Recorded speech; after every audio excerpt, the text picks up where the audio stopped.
Pozdravljeni. Na vrsti je prispevek pred kvalifikacijami velike nagrade Las Vegasa. Kot običajno si bomo tudi tokrat pogledali, kaj se je zanimivega zgodilo na prvem in drugem prostem treningu.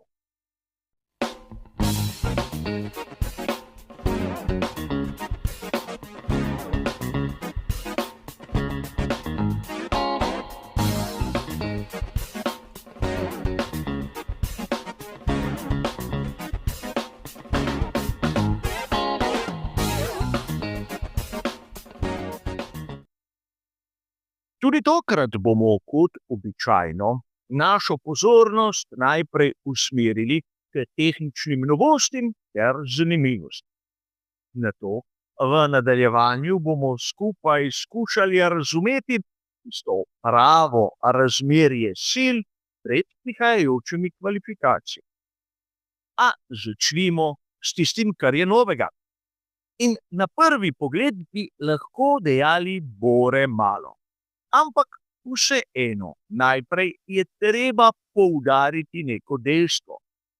Naprimer, za razliko od onega, kar smo videli na veliki nagradi São Paula, so tu v Las Vegasu precej bolj sproščeni. Namreč tisti osnovni dokument, kjer ekipe prijavijo svoje novosti, še sedaj po drugem prostem treningu ni bil objavljen. Torej, uradno ne vemo, če je kaj novega ali pa sploh ni. Treba je poudariti, da na 22. veliki nagradi od 24, ki so planirane letos, je težko pričakovati kakšne revolucije. Ampak vseeno, uradne dokumente imamo zato, da dobimo uradne podatke oziroma uradne potrditve. A brez skrbi, nihče izmed fotografov na progi ni objavil posnetka, ki nam bi kazal neke novosti. Zato bi lahko dejali, da na tehničnem področju tu, kot je morda pričakovano, nismo bili deležni nobene novosti, torej nič novega. A imamo, seveda, kot je bilo nekako pričakovano, 4 ekipe, ki imajo novo, drugačno barvno shemo. In najprej se bomo ustavili pri ekipi Williams. Tu vidimo, da njihov pokrovitelj, ki se ukvarja z umetno inteligenco, je seveda prav za dirko velike nagrade Las Vegasa nekako pripravil nekaj novega. Namreč na bolidu ekipe iz krova vidimo obilico črne barve. Treba je poudariti, da pri Williamsu so v zadnjih nekaj velikih nagradah prikazali kar nekaj različnih barvnih shem. In kot znan ljubitelj ekipe Lotus, že v osnovi ne smem imeti prav nič proti črni barvi.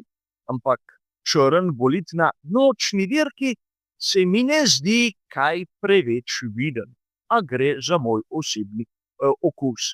Menim, da smo pri Williamsu videli bistveno boljše barvne kombinacije, ampak kot sem dejal, moje osebno mnenje.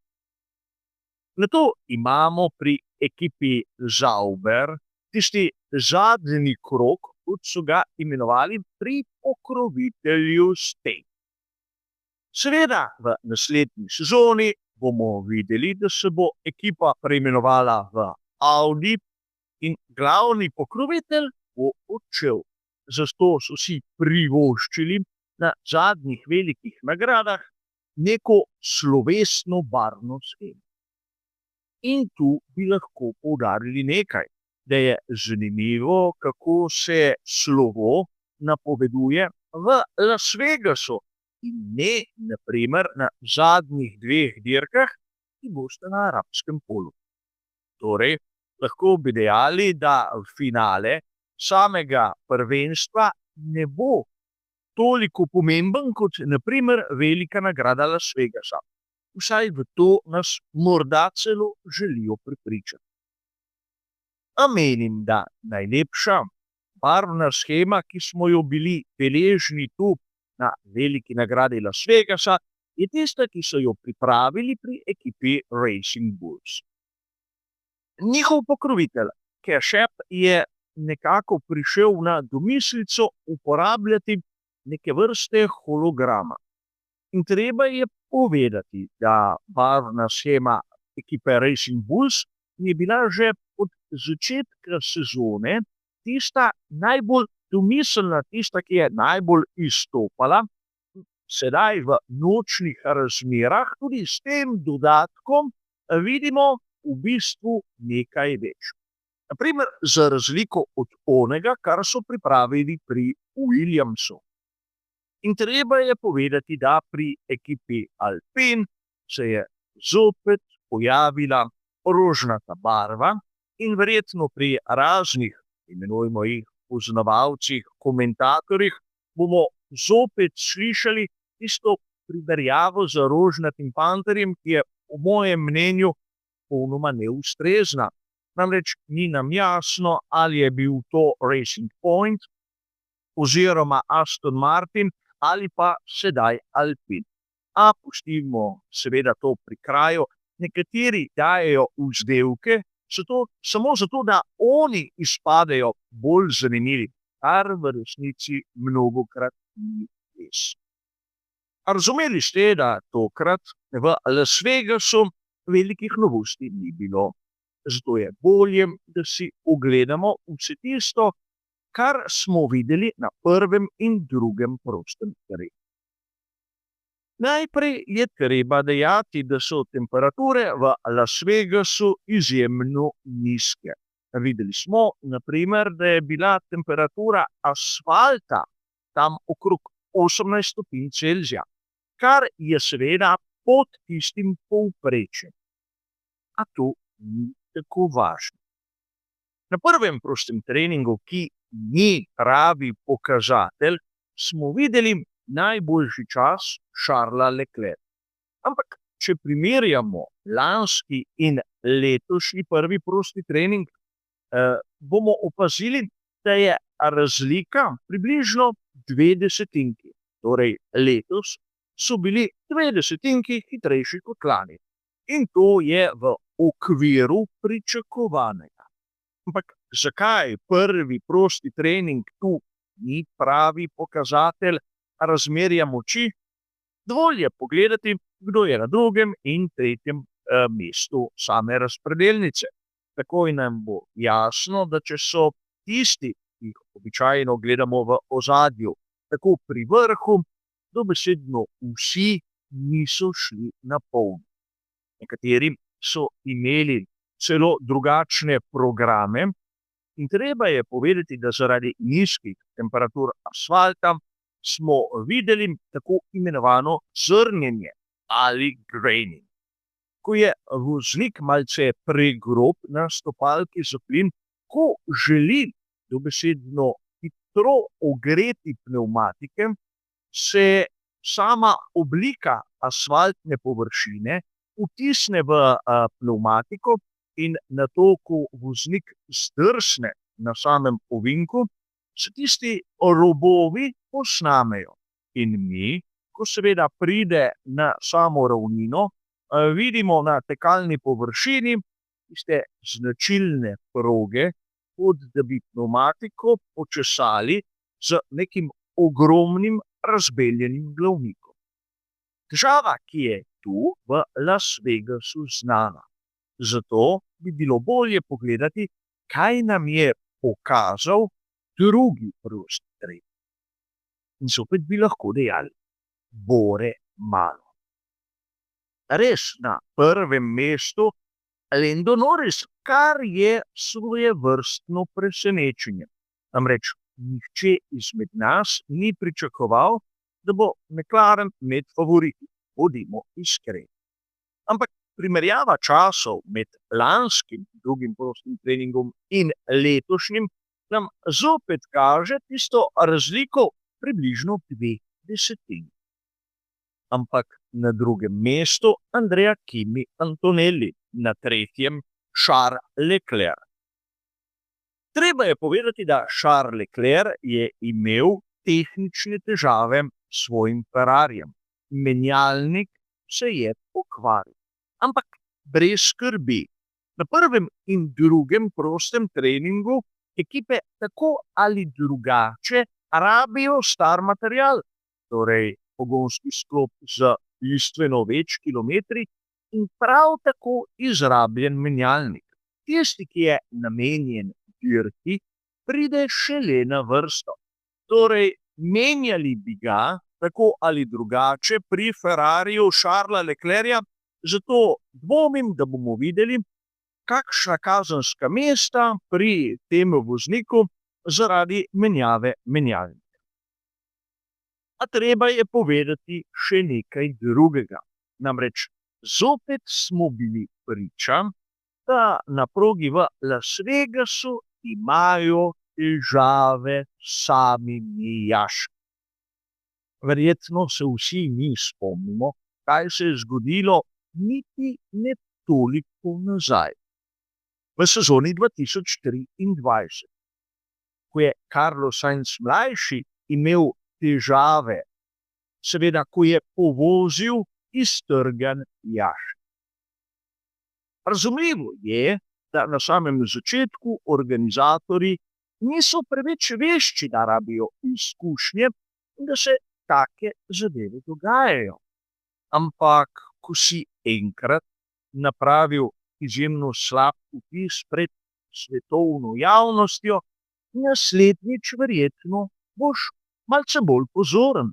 Ampak, kot sem dejal že na začetku tega prispevka, izgleda, da so v Las Vegasu izjemno sproščeni in lahko bi dejali, da se jim ponavljajo podobne zadeve, kot smo jih videli v preteklosti.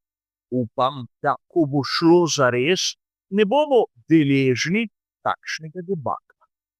Treba je povedati, da kar se tiče padavin, je vse v najlepšem redu in ni bilo videti nobenih težav zaradi morebitnih poplav.